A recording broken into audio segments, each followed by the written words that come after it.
See my mother, the pretty red-haired woman in a little white house with a red awning. She was just the old man. Wasn't she? You can tell that right away. She was obsessed with him to the point where she couldn't stand being without him for even a second. She was hunting him from town to town for years, following little clues he left behind, like a postcard or a motel on the back of a matchbook. Never a phone number or an address or anything simple like that, because my mother was a secret. See,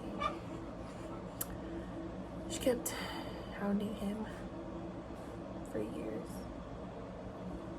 and he kept trying to keep her at a distance, because the closer that these two separate lives drew together, these two separate women, these two separate kids, the more nervous he got, the more filled with terror that the two lives would find out about each other and devour him whole, that a secret would take him by the throat.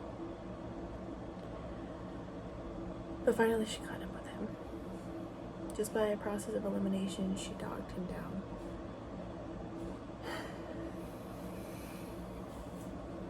I remember the day that we discovered the town. She was on fire. This is it. She kept saying, this is the place. Her whole body was trembling as we walked through the streets, looking for the house where he lived. She kept squeezing my hand to the point where I thought she was going to crush the bones of my fingers. She was terrified she'd come across him by accident on the street, because she knew she was trespassing. She knew she was crossing the forbidden zone, but she couldn't help herself. We walked all day through that stupid little hike down. All day long. We went through every neighborhood, peering through every open window, looking at every dumb family, until finally we found him. It was just exactly supper time, and they were all sitting down at the table, and they were having fried chicken. That's how close we were to the window. We could see what they were eating.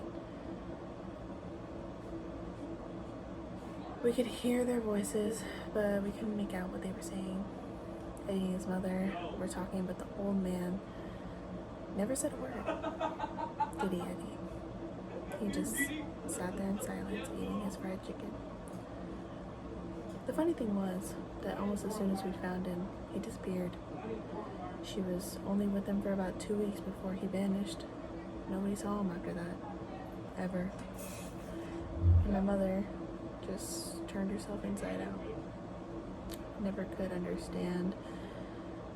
I kept watching her grieve as though somebody had died, but I could never find it in me to feel sorry for her. She'd pull herself into a ball and stare at the floor. And I couldn't understand that, because I was feeling the exact opposite feeling. I was in love. I'd come home from school after being with Eddie, and I was filled with joy. And there she'd be, standing in the middle of the kitchen, staring at the sink. Her eyes looked at like a funeral. I didn't know what to say. I didn't even feel sorry for her. All I could think of was him. And all I could think of was me. Isn't that right, Eddie? We couldn't take a breath without thinking of each other. We couldn't eat if we weren't together. We couldn't sleep. We got sick that night when we weren't together. Violently sick. And my mother even took me to see a doctor. And Eddie's mother took him to see the same doctor, but the doctor had no idea what was going on. So it was like a flu or something.